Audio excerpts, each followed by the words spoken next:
The topic of today's video is how to denoise grainy videos in Davinci Resolve. Now, word of warning, you are going to lose a lot of texture when denoising any image with Resolve.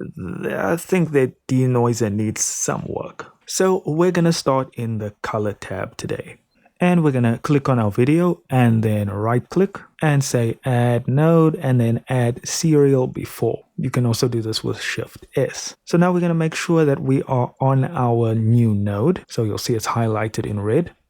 Then we're going to come over to this section here, which is our motion effects. We're going to change our frames to 5.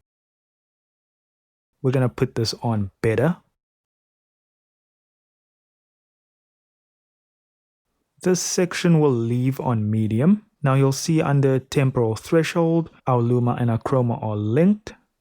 And these we want to adjust and watch as it affects our video. Usually around 50 is good, but it's all up to preference. So once you're happy on the temporal threshold, we'll jump to spatial noise reduction. And on mode, we'll change it to enhanced for me, and my computer will not be happy with that. Radius will set to medium, and then here again, luma and chroma, we are just going to adjust till we're happy. 40, 50 is usually good. Now, playing this back, I will warn you, will be a nightmare for me, so I might have to speed up the clip. So here is what it looked like before, and of course it's going to play a lot better.